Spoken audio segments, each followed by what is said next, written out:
5. In 1998, I lived in a quiet little farming town. No crime, no strangers, and everybody knew everybody else. It was the picture-perfect place to raise a family. My house rested in the middle of a suburban side street. It was a large brick house on a double lot, which was probably constructed in the early 20th century. I was 15 years old. My mother and I were the only ones living in that house. She inherited it from her parents years ago, intending to raise a family with my father. But a car accident would claim his life shortly after I was born. I never spent much time in the house when I was younger. My mother was a nurse working graveyard shifts at the local hospital at the other end of town. So, for most of my childhood, I had to spend the night at my aunt's house. But now that I was older, I was allowed to stay at home alone.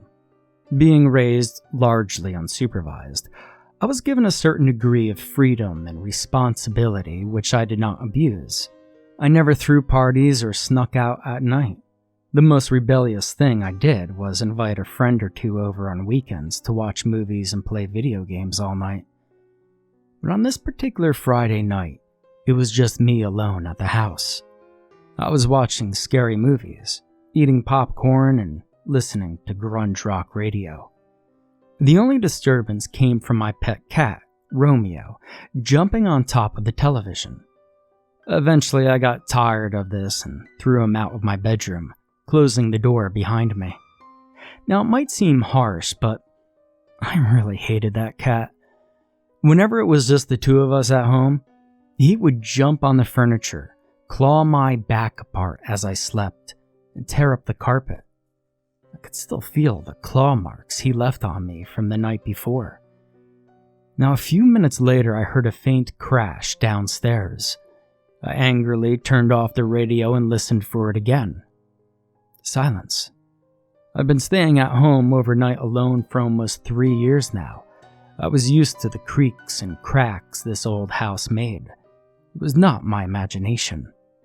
Romeo had probably upset some dishes jumping on the kitchen counter. I was going to kill that stupid cat. But slowly I crept downstairs and turned on the lights as I walked through every room. Not a single dish was out of place in the kitchen, nor was a single coaster moved in the living room. Nothing. Hell, I couldn't even see Romeo. I had to admit, I was getting a little creeped out. I went to the front door and locked it. It wasn't something you normally had to do in a town like this, but I wasn't taking any chances. I went to the back door. It was already locked. Not uncommon given the fact that we hardly used it. But then I heard a faint noise coming from the backyard. It was a cat's meow. Romeo must have gotten outside somehow. And slowly I opened the door to confirm my suspicions. The meow was louder this time. He was out there all right. So I stormed back to the kitchen to grab a flashlight. Looking over at the window above the sink, I realized it was opened about 6 inches. It was an old window, so it wouldn't open any further, and I guess that explained how the cat got out. I closed the window, I locked it, and I headed back. I walked out the back door slowly and shone the light around the yard. Our yard was twice the size of a regular lot, and had a small forest behind it. It was a prime target for realtors, but it was a creepy scene at night. I walked across the lawn following the faint meows, and they became louder and louder, until I found their origin. They were coming from inside the tool shed. And I gotta admit, at this point, I was more than a little nervous. I suddenly remembered old wives' tales about psychopaths feigning pet noises to lure children away from their homes. But I wasn't a little kid. I was a 15-year-old man, armed with a flashlight and 32 ounces of highly caffeinated soda in my belly. Taking a nervous gulp, I shone the light directly at our shed door and kicked it open, ready for whatever horrors awaited me on the other side. What I saw next made my face beet red. You stupid cat. It was Romeo. He was crouching near the back of the shed behind an old lawnmower. I went to pick him up and bring him inside, but he winced and ran further towards the back of the shed where I couldn't reach him. Oh, suit yourself, you stupid furball. I wasn't too worried. Romeo wasn't much of an outdoor cat. He'd come back inside when he wanted some food and water. So I went back into the house and locked the door behind me. It was almost 4 a.m. now. It was time to call it a night, and I crept back upstairs to my bedroom. I whipped the door almost completely shut and began to undress for bed. I threw my shirt into the laundry hamper and looked in the mirror at the scratches Romeo had left on my back. The 5 swollen claw marks were still noticeable against my pale complexion. I turned off the bedroom light and went to bed. It was pitch black as I lay down.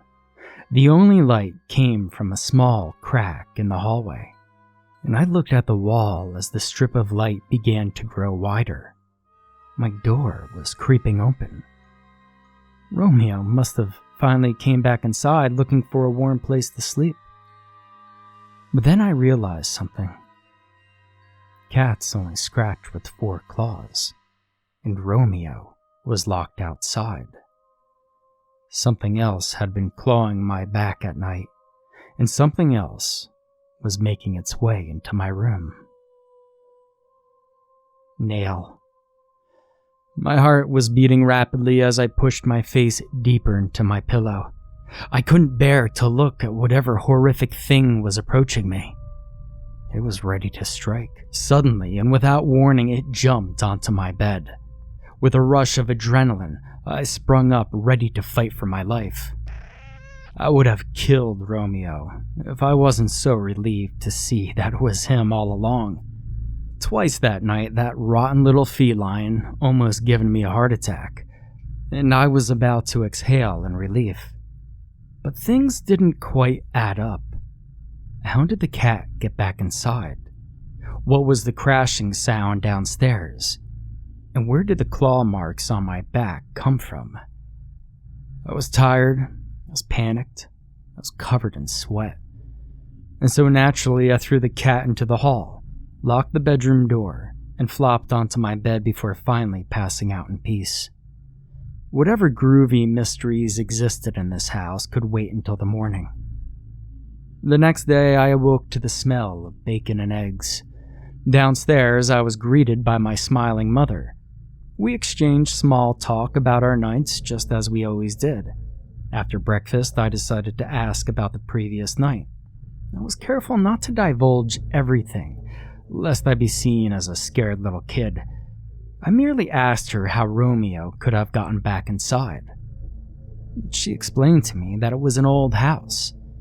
There were small holes in the foundation and siding where raccoons, squirrels, and even cats could crawl into the walls or sometimes the house itself. Her explanation, combined with the presence of daylight, put me at ease. It wasn't until I left the kitchen that her words sent chills down my spine. And please make sure to shut the kitchen window before you go to bed. A puzzled look formed on my face as I turned back in her direction. It was left open a crack this morning, and I don't want bugs getting in. Okay, sweetie? I nodded silently before walking back upstairs. I had locked the window last night. I was sure of it. Just another question on a growing list of them. Upon returning to my room, I lifted my shirt and turned my head as I looked at the mirror. 5 pink claw marks reaching from the top of my neck to the bottom of my waist. Luckily, they were beginning to fade. Whatever had caused them hadn't done so the previous night. I decided to put it in the back of my mind, though. The next few nights were uneventful. I made sure all the doors were locked, all the windows were shut, and all the meddling cats were accounted for. Besides that, I just sat in my room and accomplished nothing. I mean, what else was a slacker teen expected to do on a summer break? It wasn't until Friday that things got weird again. I was watching a late baseball game on cable and was in the middle of a shouting match with the television. "Springer, you freaking bum. What does Mazzone even see in this guy? Send him packing back to Arizona." After a game full of intentionally stimulating conversation, I was about to call it a night. But then I heard the scream.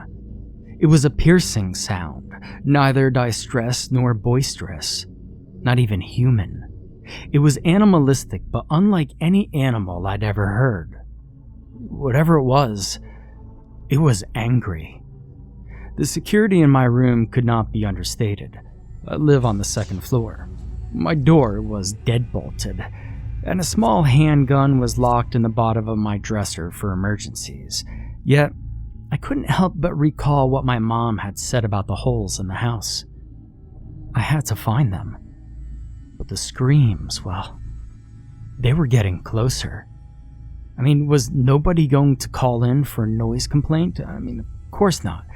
The seniors in the street were passed out in Oxycontin comas by 9:30. Finally, the screaming stopped.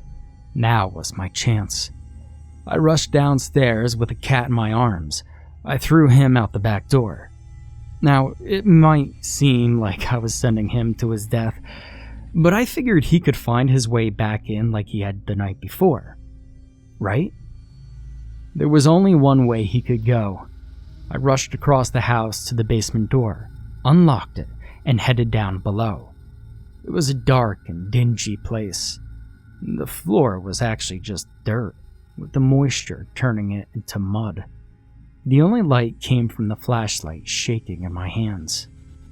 Eventually, I found the old swinging light bulb and pulled the cord to illuminate the rest of the basement. There were 2 rooms down here. One right below the stairs, filled with old doors, dressers, furniture, water heaters, that sort of stuff. And beyond that was a room filled with piles of firewood for an old wooden furnace that had since been removed. Suddenly, I saw something rush across the floor. It was Romeo. I looked over to the hole he had come through. This was hardly a small hole. It had to be 2 feet high and 3 feet wide. I probably couldn't fit through it, but it was a relief to know at least one question was answered, and I could fill in the hole the next morning. But then I heard the scream again, and it was right outside the house.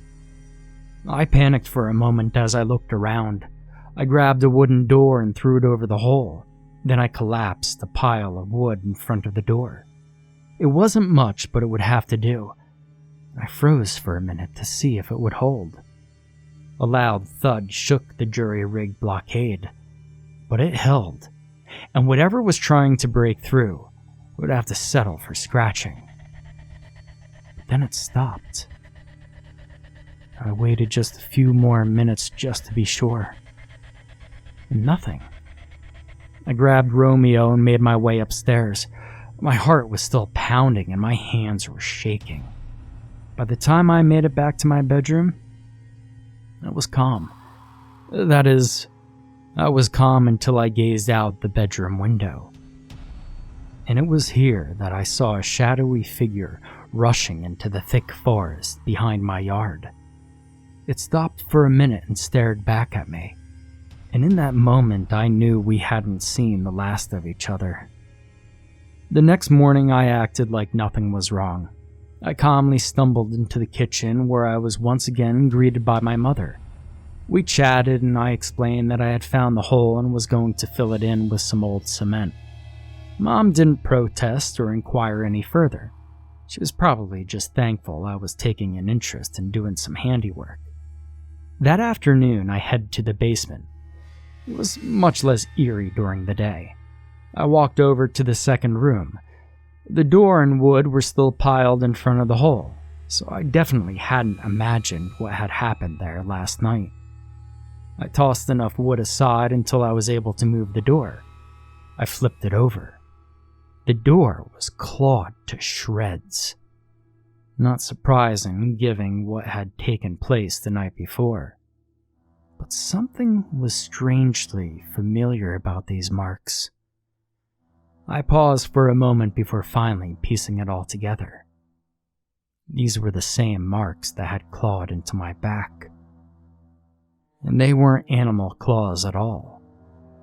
They were fingernails. Cord. Let me tell you, the next few hours were nerve-wracking. I sat alone in the basement, filling in the hole and trying to rationalize my discovery. I mean, maybe I should have been relieved. After all, I wasn't being stalked by an animal, demon, or werewolf. I was just a human the entire time. Somebody had crawled through a hole in the house's foundation. Somebody had found a way into my home. Somebody had watched me as I slept that night and dug his fingernails into my back. And now that somebody had grown tired of merely teasing his prey. What a relief. So after finishing my work in the basement, I returned upstairs. I didn't say anything to Mom as I passed by. I wasn't going to tell her what was going on just yet. She'd just think I was going crazy, but maybe I was. But I had to do a little bit more investigating before I could be sure of anything. The next morning I packed some supplies and waited for my mom to go to sleep. She usually slept until the late afternoon, so she wouldn't even notice I was gone. Then I was out the door. What was I even looking for? I guess I know when I'd found it. Beyond my backyard, there existed a 5-acre forest. In the winter, it was so barren and empty you could see through to the river on the other side. But in the summer, it was full of large, vibrant plant life. The forest was so dense that it blocked anything but small traces of sunlight from peeking inside. The daylight wasn't going to help me in there. I marched at a steady pace into the unfamiliar setting. My friends and I would come here and play as little kids, climbing trees, having sword fights, and building forts. But every year it grew differently. It would be impossible to ever memorize the look of this place. The only sounds I heard were the random snapping of twigs and the light footsteps of small forest animals.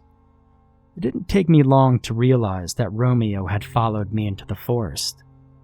He was crouched behind a tree, pretending to be an elusive predator. I gave him a smirk as he calmly strutted towards me, knowing that he'd been discovered. We looked up and down every bit of that forest for what seemed like hours. The thick bushes held me back, but I kept pushing through. And I was ready to give up and go home, until I heard it. Romeo was hissing at something. I looked over to see a small cave less than 10 feet away. It was actually more like a hole dug into the side of a small hill, and slowly I moved towards it. Romeo stood perfectly still, arched up with his fur on its end. And despite knowing the horrors that could await me, I pressed forward. It wasn't that I was particularly brave. I was just sick and tired of looking over my shoulder every day. The cave was well hidden. It was covered in old rotting branches and brush. And after tearing enough of the blockage away, I took a deep breath before lunging into the cave. But nothing. It looked cozier in there than you might have imagined. The walls were layered in brush so moisture wouldn't leak through, and the floor was covered in hay to make it soft and cushiony. It was an admirable shelter made by various drifters or a very intelligent bear. But the place was clearly run down and hadn't been used for some time. And then suddenly, Romeo came rushing into the cave, still puffed up and running around like a rabid animal. His pathetic hiss had turned into a mighty growl, and the frantic little feline was jumping around, tearing everything up in his path. I was less scared of the cave than I was of him. "All right, Romeo. God, cut it out. Let's get out of here." I motioned towards him, but he scratched at my hand. He turned his anger towards me. And so, standing in disbelief, I finally walked out of the cave, I waited outside in case he came to his senses, but nope, just more growling and hissing. Fine. Good luck finding your way back to the house tonight. And that night, I sat alone at the kitchen table. I left the window up a few inches so Romeo could get inside. In the corner was a small television playing some old monster movie. I was preoccupied with bouncing a crazy ball against the wall as I watched the window, hoping for my cat to appear. But deep down, I knew he wasn't coming back. Something in the forest had caused him to lose his little marbles. If only I hadn't gone snooping around in that stupid cave. And then I heard it. Meow. It was Romeo. He was upstairs. Maybe I hadn't found all the holes in the basement, and so I rushed up to my room to greet the little bugger. And I was halfway up before I realized that he wasn't crying for attention. He was crying in pain, and Romeo wasn't on the second floor. He was in the attic. The entrance to my attic was blocked by a thick piece of wood bigger than the hole itself. The cord swinging below actually did nothing when pulled. To remove the wood and release the stairs, you had to prop it open with a broom, or already be inside the attic. My steps became slower and quieter until I came to a complete stop outside my bedroom, and I tiptoed around the banister and listened again. The meowing had stopped, and after several more minutes of dead silence, it was replaced by something else. Footsteps. I stayed perfectly still as I continued to stare at the ceiling. This house had a habit of making strange noises, so maybe the floorboards were just settling. And I listened again. Lots of footsteps, and then that horrific scream. I ran across the hall and into my bedroom. Without thinking, I grabbed the phone off the desk and dialed 911. As the dial tone began, I took the phone and ran into the hallway. The attic door was being pulled up. In a panic, I leapt across the hall, grabbed the cord, and pulled it back down. I held it down with all my weight, praying that he couldn't lift me still. 911, what is your emergency?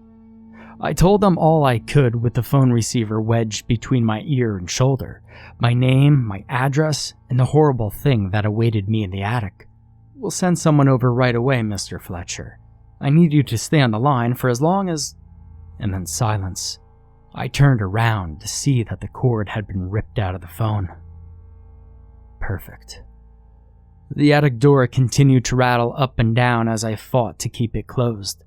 One cord had failed me tonight, and I stood there praying that the other wouldn't. We wrestled for what seemed like hours. My arms were going numb. But then suddenly it stopped. I continued to hold on to the cord, and there was no way in hell I was ever letting go.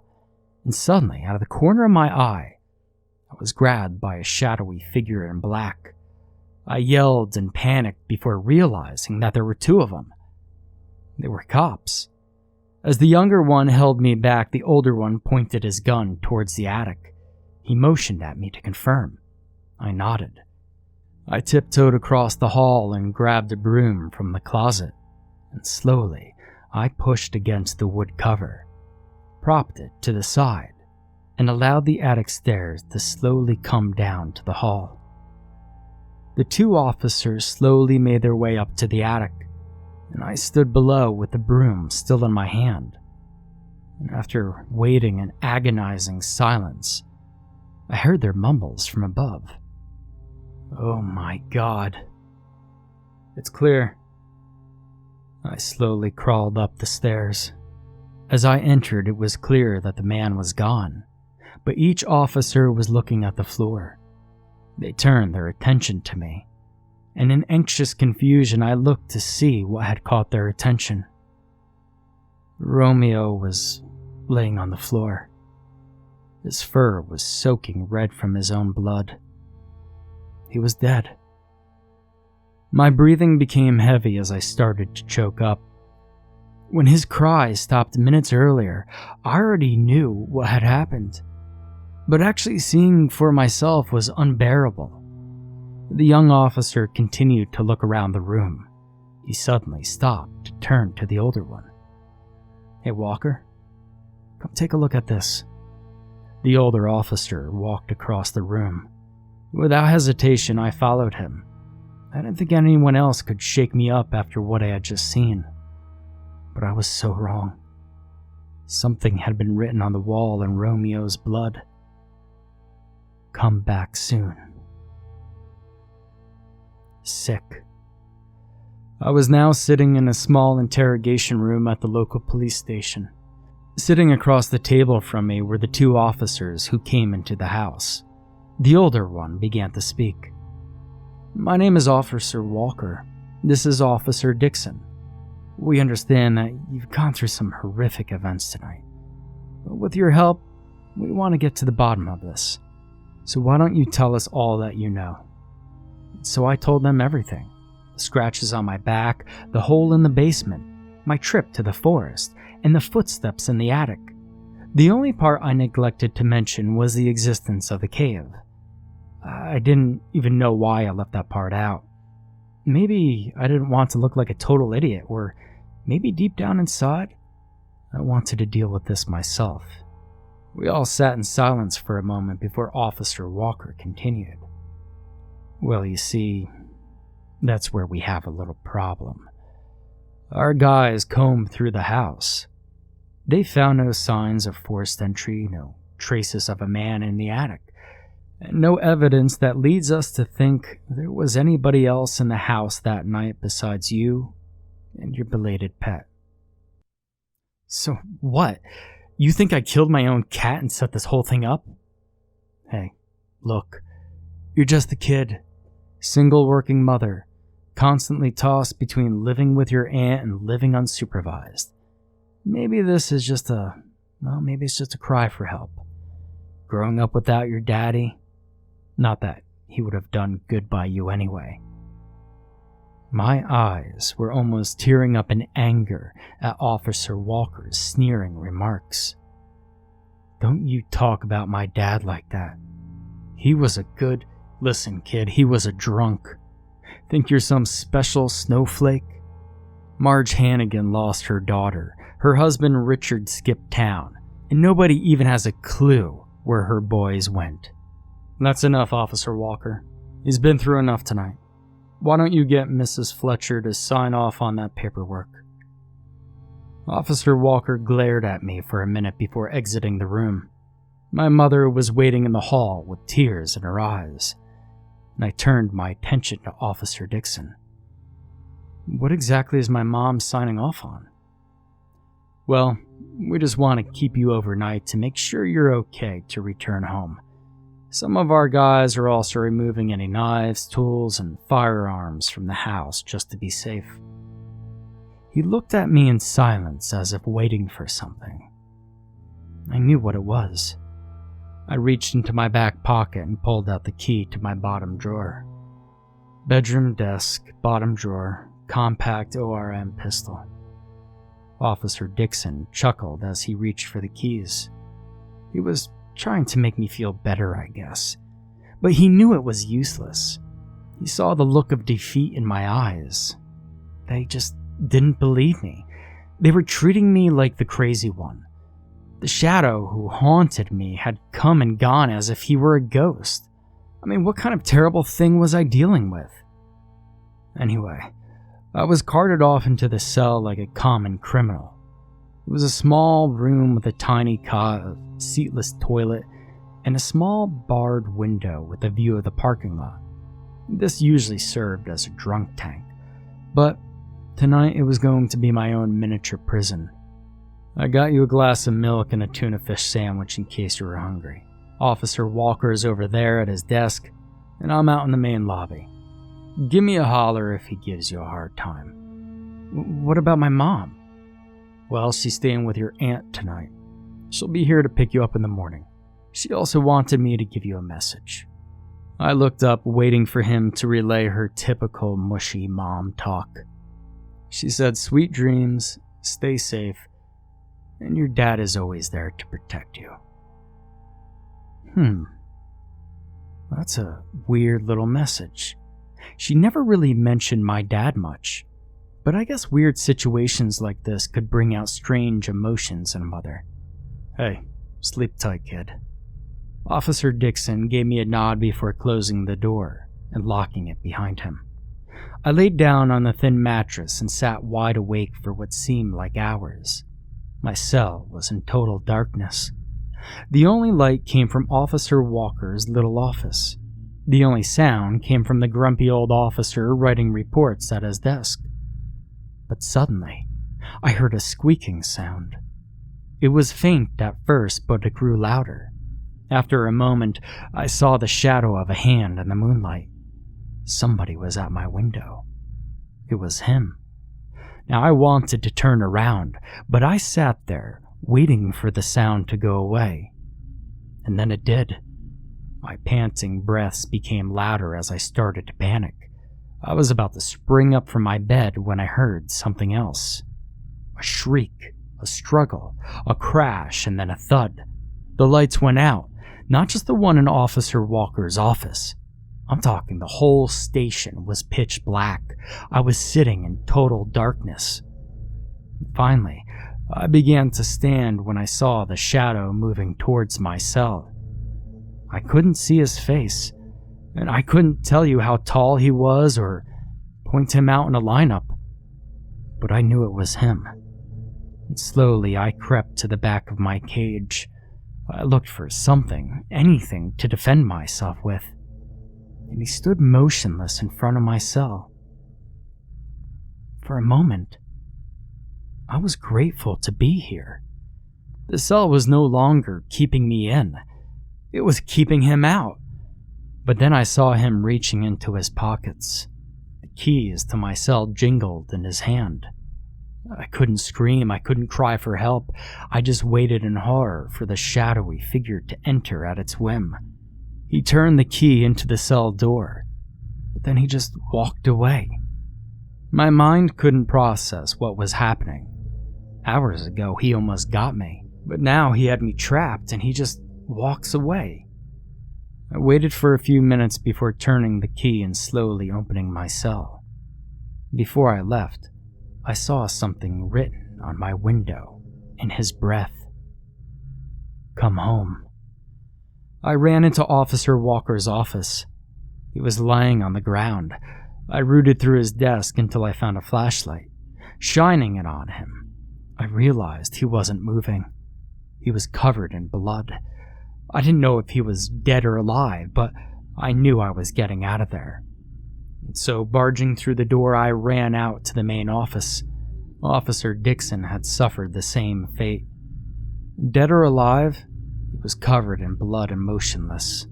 The place was empty. There was nobody here to help me. I wanted to cry, to call my mom, go back and hide in my cell, but I was sick. I was sick of running and hiding.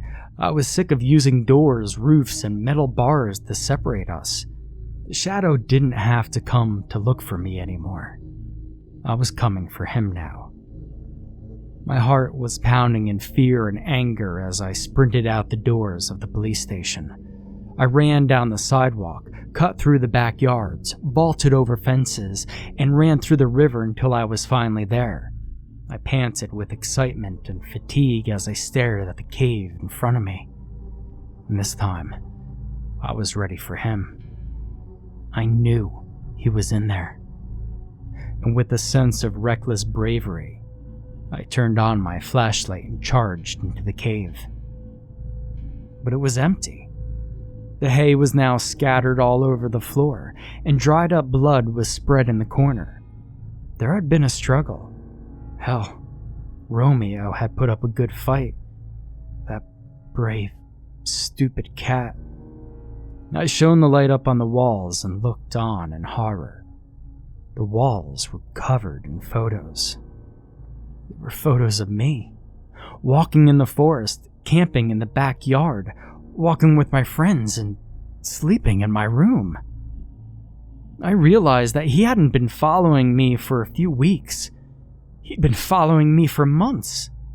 and I peered beyond the collage to see a small crack at the back of the cave. I peeked inside before moving to the small board, which was disguised as a wall. There was a small crawl space here. It was empty now, but was big enough to fit a person. This was why Romeo was so hostile. He sensed something I couldn't. He knew that the shadow had been here the whole time. I rushed out of the cave, through the small forest, and into my backyard. All the lights were on and all the curtains were shut tight. And suddenly, a figure appeared at the attic window. There he was, waiting for me. Now I knew why he had let me out of that cell. He wanted to end it here, and I was about to give him his wish. I was home. Home.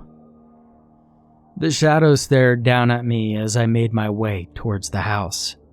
I wasn't just scared. I was terrified. But I knew what I had to do. This is where the nightmares had begun, and this is where it would end. As I entered the back door, I was suddenly surrounded in darkness. The electricity had been cut. I walked through the kitchen looking for anything that may have been useful, but it was pointless. The officers had taken every utensil, every tool, and every sharp object that I could have used to defend myself. And slowly making my way through the living room, I turned my head looking for a weapon. The lamp was made of plastic. The television was too heavy. The picture of my father hanging on the wall was too flimsy. I was tempted to go into the basement to grab any old piece of junk, but I knew he was waiting for me upstairs, so I just kept moving. Maybe I had a death wish, maybe I thought I was invincible, or maybe I just wanted all this to end. But I finally made my way up to the second floor. The attic door was already open, and suddenly something dropped from above. It was an old baseball bat. What the hell was he doing? I looked at the bat. It looked normal enough, but it definitely didn't belong to me. And carved into the side of it was a name. Dickie Jr. I didn't know that name. I didn't have time to think about it though, so I picked up the bat and climbed to the attic. And there he was, standing 5 feet away from me. The shadow was wearing a black mask, black shirt, and black pants. In some ways, he truly was a shadow. But I realized something. He was just a man, not a ghost or a demon. Just a man. He pulled out a knife and began to charge. Any bravery or sense of invincibility was gone. I was scared, aimlessly swinging at my attacker in the darkness, hoping to save myself until help arrived. But I knew nobody was coming. In my nervousness, I stumbled and nearly fell. The man swung his knife in a taunting manner, slicing my arm and causing me to jump back. While the attack caused a sharp pain in my upper arm, it also snapped me back into my senses. This was an old house. It had a lot of flaws, cracks, creaks, and loose boards. I walked backwards into the back left corner and prayed he would fall into the trap. As the man followed, he stumbled on a loose board that had caused me many injuries as a child. As he fell forward, I swung the bat at his head. I managed to hit the side of his skull as he fell to the ground, and I ran to the other side of the room and stood my ground in slight relief. He was down for now, and I wasn't letting him get back up. But suddenly, I saw something on the stairs. Another black mask, another black shirt, another shadow. There were 2 of them all along. The one on the stairs climbed the rest of the way up. He too had a knife. The one on the ground groaned before standing slowly, and I stood in the corner holding my bat, ready to swing at either of them. They looked at each other before pulling off their masks.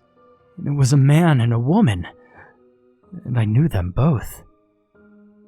Mr. and Mrs. Hannigan.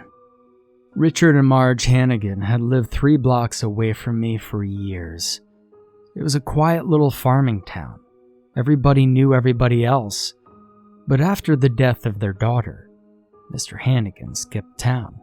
Their son ran away, and Mrs. Hannigan was left all alone. But why? Why would you do this to me? Mrs. Hannigan's face turned from cold and menacing to the doe-eyed warmth of a caring mother. On June 7th, 1983, God gave this little town a great gift. Precious baby boy. That boy was you. And exactly 1 month later, on July 7th, 1983, he gave us something else. A sweet little baby girl. I stared on in horror and confusion, and she explained further. That baby girl was my daughter, Emily Hannigan. Your mother and I used to be very good friends. Did you know that? I was a few years older than her, but she was like a little sister. And when you and Emily were born so close together, we just knew it was fate. You were going to grow up into a handsome young man, and she was going to be a beautiful young woman. We used to joke about the 2 of you growing up and falling in love and, well, getting married. She paused for my reaction as I forced a small smile before she continued. But, you see, that never did happen. Because one night, Emily and I were driving home from a play date at this very house, and your father was driving home from another night at the bar.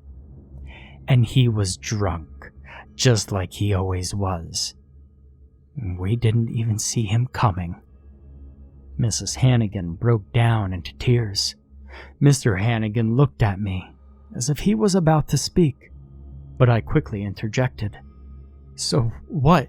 You're looking for revenge or something I never did? Listen, I'm sorry about your daughter, Mrs. Hannigan, but why would you take it out on me? Why would you wait until now? Mr. Hannigan's eyes turned to rage as he snapped at me. Well, you think that's where it ends, boy? Your drunk daddy didn't just take our daughter. He got what he deserved that night. But he torn this family apart. Our boy couldn't take it. He ran out, and I ran out looking for him. He was only 15 years old, just like you. Mrs. Hannigan interrupted her husband as the tears began to dry. So, we're just taking what's rightfully ours. Your father stole our family from us. Your mother only had 1 child. A life for a life. It's only fair. Then your mother and I can call it even. I looked on in panic as Mrs. Hannigan began to raise her knife. I had to stall. I had to do something. But then I thought of something to say. But if you really wanted things to be even, doesn't Emily's father have to die too? Mr. Hannigan laughed at the absurdity, but Mrs. Hannigan stopped and pondered it. Mr. Hannigan looked in disgust and anger, and this was all the distraction I needed. I swung my bat and knocked them both to the ground. Vaulting over the 2, I ran down the attic stairs and kicked the ladder out from under me. That would stop him from now. I sprinted down to the 1st floor. I didn't know where to go or even what to do, and I ran across the house looking for something, anything to help me. And suddenly, I remembered my mother's words. Your dad is always there to protect you. I looked over at the picture of my father hanging in the living room. After removing it, I looked behind it to discover a small safe that I had never noticed before. This house was full of surprises. There were hundreds of digits on the pad. I tried everything. My birthday, my dad's birthday, my mom's birthday. And then I heard the thumping upstairs. The Hannigans were out of the attic. They were about to end my life. But that sound may have saved it, because it made me realize it. 09/21/83. The day of the accident. And it worked. I opened the safe and saw a deed, some documents, a small pile of cash, and a revolver. One of these things was bound to help me. Fumbling the bullets under pressure, I managed to get one to the chamber. As Mrs. Hannigan rushed down the stairs toward me, I aimed and pulled the trigger repeatedly. Click, click, click, boom. She fell to the ground. But Mr. Hannigan was right behind her.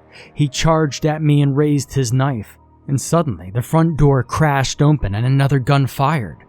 Mr. Hannigan fell to the ground. I turned to see Officer Walker with a gun in hand and Officer Dixon behind him.